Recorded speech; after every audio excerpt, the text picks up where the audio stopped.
Hola, ¿cómo están? Espero que estén muy bien. Mi nombre es Melina Rieta. Bienvenidos a este podcast. En este podcast les voy a platicar acerca de Julio Cortázar. Comenzamos. Julio Cortázar nace en 1914, en medio de la Primera Guerra Mundial, en la capital de Bélgica, Bruselas. Es representante del género fantástico, algo que quiebra la sensación de la realidad.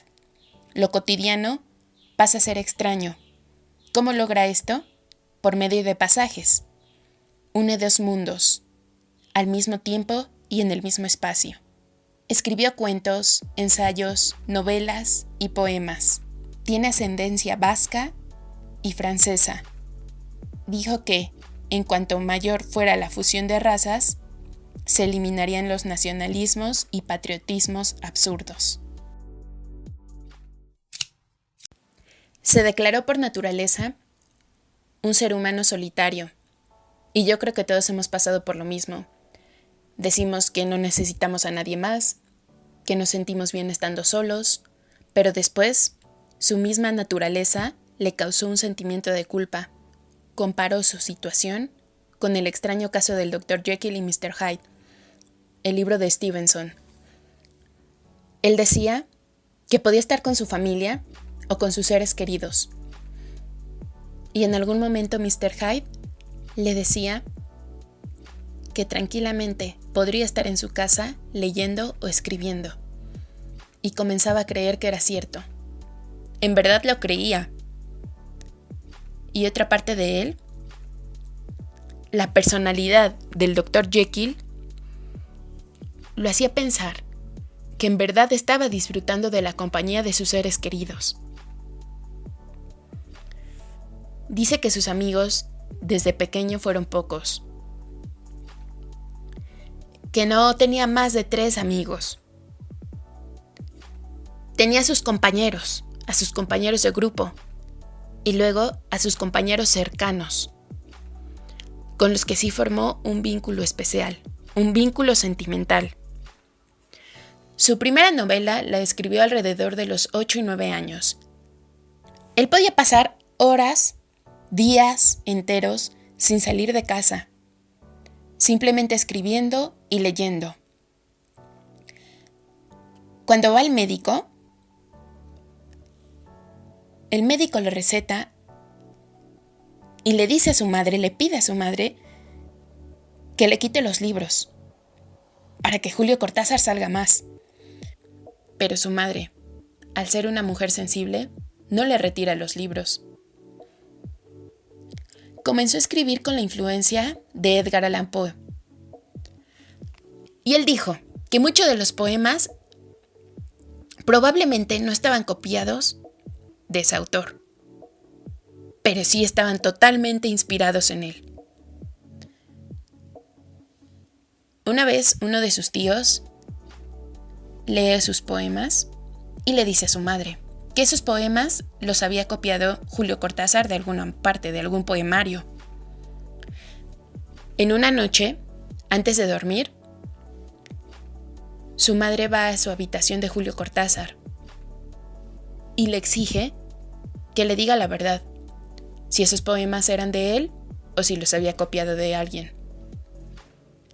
Eso que sucedió fue uno de los momentos más dolorosos para Julio Cortázar. Imagínate que la persona en la que más confías, la persona que tú creías que en verdad confiaba en ti y en lo que hacías, duda de tus palabras, duda de lo que tú le habías dicho, duda de tu sinceridad, de tu honestidad. Es ahí donde Julio Cortázar se da cuenta que todo es efímero y que todo se acaba, incluso la confianza entre los seres queridos. A los 6 años, su padre se fue de su casa, dejando a su madre, a él y a su hermana solos. En medio de un machismo absoluto de los años 20, su madre tiene que sacar adelante a su hermana y a él. Y a pesar de que su madre sabía español, sabía inglés, sabía francés y alemán, tenía que buscar pequeños empleos, porque los empleos buenos y los bien pagados no eran para las mujeres en ese momento. A los 18 años, Cortázar obtuvo su título de maestro en una escuela normal. Otros 3 años de estudio le dieron el título de profesor. No pudo seguir con la universidad y se dio cuenta que tenía que desarrollar su carrera con los elementos que él tenía en ese momento, que eran su título de maestro y de profesor.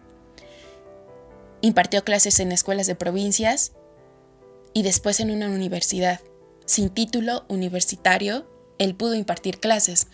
En esa universidad le dieron la posibilidad de que al impartir clases podía seguir su formación académica.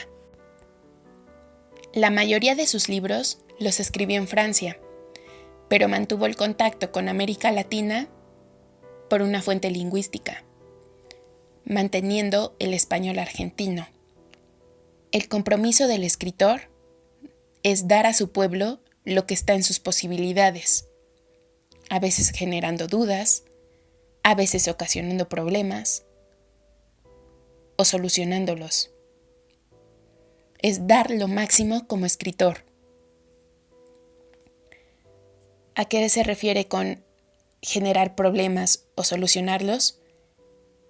Pues muchas veces con los libros se vienen abajo los sistemas que controlan a un país, a una nación, a un continente, en este caso, a América Latina. Su compromiso como escritor era compartir ideas. Es compartir ideas, pensamientos, rompiendo fronteras. Porque los libros pueden conectar culturas. Él podía compartir la problemática de América Latina o de Argentina con personas de otros países por medio de los libros. Compartía una ideología. Ese era el objetivo de un escritor. Ese es el objetivo de un escritor. Él decía que no se había alcanzado una identidad latinoamericana mientras siguiéramos siendo colonizados, esclavizados y manipulados por el imperialismo y las dictaduras. Decía que nuestra identidad era idealizada, porque nos destruimos entre nosotros. Y que en realidad las personas exiliadas de los países latinoamericanos no solamente era el exilio de un ser humano, sino el exilio cultural.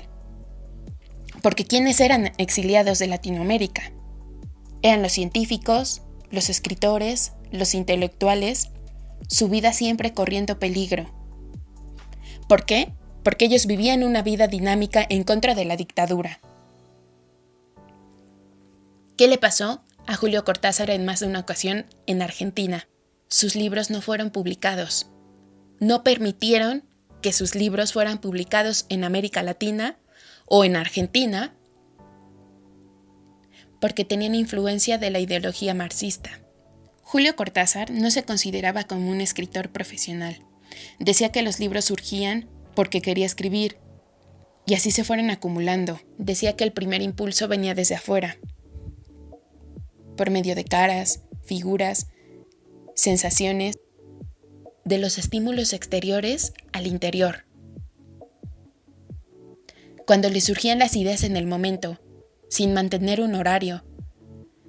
Decía que la literatura era como el amor, lleno de drama y también con mucho placer. Él hizo la distinción entre el cuento y la novela. Decía que el cuento era como una esfera, que había una conexión entre la primera palabra del cuento y la última. En cambio, la novela era totalmente diferente. Empezaba con una palabra, con una rama, era como un árbol. El cuento era como una esfera y la novela era como un árbol.